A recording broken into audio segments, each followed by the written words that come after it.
Assalomu alaykum aziz do'stlar, aka-ukalar, hurmatli obunachilar. Xohlasa mana ishlarimizni boshladik. Tomga pena quyish. Hozir Qo'qondamiz, Beshariqda.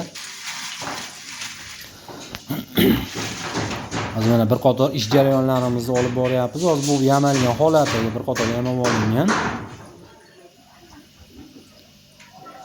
Xo'p, 10 sm qilib quyilyapti. Mana quyilgan joylarimiz bo'lgan joylar.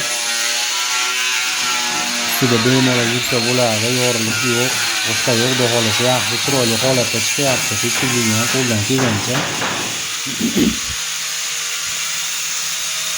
Bu akalar juda shovqin bo'lib ketdi, mana hozir bitta bir yo'li tomonni kiyapti, suyamizda tomishlarimiz chiqyapti. Buni hisobiga ortida shovqin bo'lib ketdi. Xo'p, mana bu taraflarimiz kuy bo'lingan taraflar bo'lgan bo'lsa, mana 1-2 yilliklar, ko'rasizlarning ustida bemalol ustalarimiz hep ishini davom ettirishyapti.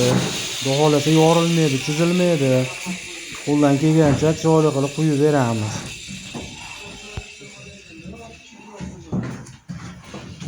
Keyin mana ko'pchilik savol beryapti, chirimaydimi deb. Shu chirishini ham bir hisobini olib, dimoqotlab qo'yib ketilyapti. Xohlasa chirimaydi to'sinlarimiz. Hop, loy suvoqlarni ustidan ham quysa bo'laveradi, yaxshi bo'ladi. Bir xilga loy suvoqlar yuqa bosib qo'yilgan joylar bo'ladi. O'shalar ustidan ham 5-7 qilib quyib olsa bo'laveradi. Izolyatsiyani yaxshi beradi, defekti bo'ladi.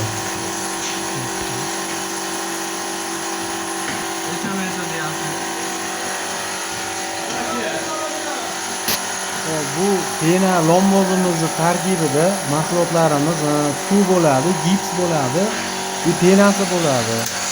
Bu mahsulotlarimiz yonmaydi, juda yengil narsa bo'ladi. Vassalarga ham og'irligi tushmaydi. Yaxshi mustahkam sifatli bo'ladi. Shunday suyuq holatda quyilaveradi, o'zi kerakli joyga borib, oqib chiqaveradi.